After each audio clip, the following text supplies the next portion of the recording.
So the motivation for this video came from the room tour video that I did a couple of weeks ago. This is not that room, that was my room. There is someone else in my room as of now, so I'm shooting in this room.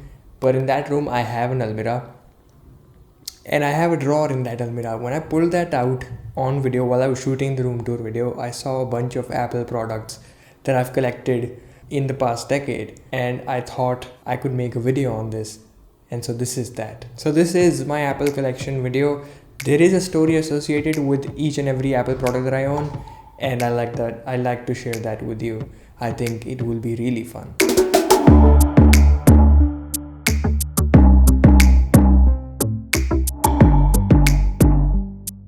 So to begin with, the oldest Apple product that I own is this. This is the iPod Nano. It's the 4th or 5th generation, probably the 4th generation, and it's the higher end variant because it's got 8 GB of space inside instead of 4. 4 was the lower end variant, 4 GB of space. But we got this, I got this gifted by a relative in 2008, and it's by far the best surprise gift that I've got. So I actually precisely remember this. I was 10 years old and I went completely crazy and I was jumping all around the moment I saw my uncle unveil this to me. I remember he was holding it like this, and I was after my father for buying me an iPod Nano, the 3rd generation, the box shaped iPod Nano, but he never really agreed. But luckily next year my uncle came from the US and he had won this in a Christmas or a New Year giveaway contest in his office, and he generously gifted it to me. Surprisingly, it still works. The battery hasn't died yet. Nobody uses it now obviously, but I'll probably never get rid of this. It's special. I've already done a video on it and I'll leave it linked below. So next up in my Apple collection is this iPad. This was officially called as the new iPad. It was really just the 3rd generation iPad that launched after the iPad 2, but the specialty was this Retina display and the fact that it could shoot 1080p videos. But let me actually explain how I got into the iPad. So my cousin had bought the iPad 2, so naturally I started demanding one from my father as well. And slowly I just went completely crazy about the iPad. I remember I used to watch the iPad's official introduction video multiple times every single day on YouTube. I also remember opening up Apple's website multiple times a day, adding the iPad 2 in my cart and going till the checkout page and then just closing the tab because I could do nothing further than that. But luckily I did convince my father to get me the iPad. By that time the iPad 2 was already about 8 months or 1 year old, and this new iPad had come out, so we naturally got this. And I remember I wanted the white color, but I got the black one because white was out of stock and I just did not want to wait any longer. So I got the base 16GB just Wi-Fi iPad in black. But the reason why this new iPad, which is now 8 years old, is so special to me is because I use this to shoot and upload my first ever YouTube video. In fact, not just my first, but my first 20 something YouTube videos were shot, and some of them were even edited on this on iMovie and then uploaded to YouTube. So in a way, it's actually responsible for introducing me to the world of new media and content creation, and for that reason it's just extremely special. Okay, so moving on, the next Apple product in the collection is this iPhone 5. This was actually announced in September of 2012, but I actually bought this in October of 2013, 1 year later, actually after the iPhone 5s was announced. Because, well, firstly, this is not an Indian unit, it's a UK unit, and it's not even unlocked, it's still logged to a carrier in UK. I used to use an R SIM so that I could use my Indian SIM card in it. It worked flawlessly 80% of the times. I did run into a couple of issues, but fine. But the reason I went with this, other than the fact that I got a pretty good deal on it from a local dealer in Delhi itself, was the fact that firstly I also liked the home button, the concave shaped home button back then with the square painted on it. It was just classic. But secondly, iOS 6. iOS 6 was the main reason why I went with the iPhone 5. I, at that moment, just did not like iOS 7, the flat design. But I eventually, after a couple of months, did upgrade to iOS 7. Although a couple of months ago from now, I did jailbreak this iPhone and I downgraded to iOS 6 using a Cydia tweak called as Cool Booter. Now as of now it's on the latest version of iOS. It supports 10 dot something, and for some reason I can't jailbreak this, so I can't go back to iOS 6. But iOS 6 with this hardware, in my opinion, is one of probably the most epic hardware software combinations of all time in a phone. As far as the phone itself is concerned, well, I've said this before and I'll say it again.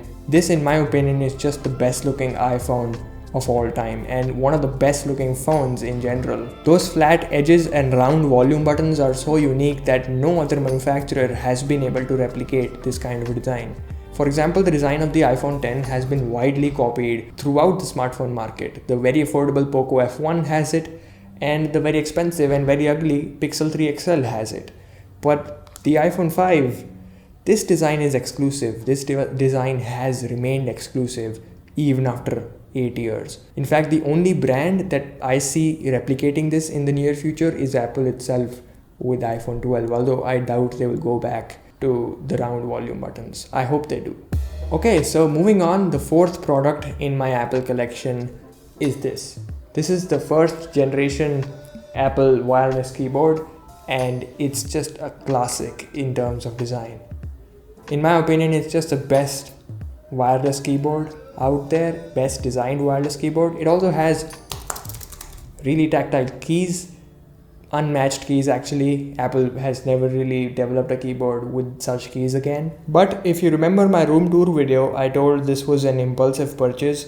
I was always a fan of this, and I got this when I used to use the Mac Mini, so I was in the market for a wireless keyboard, and honestly I could not think about getting any other keyboard than Apple's proprietary wireless keyboard. I got this from Amazon, and it actually didn't even come in its original packaging.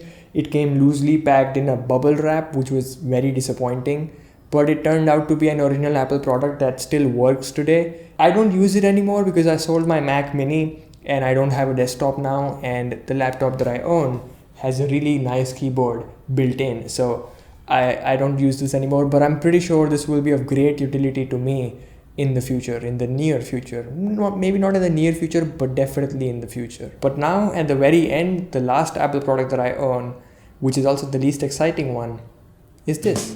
This is the iPhone 7 that I've been using as my main phone since late 2016. There's no drama, there's no exciting story associated with it. It's just a straightforward purchase that I made.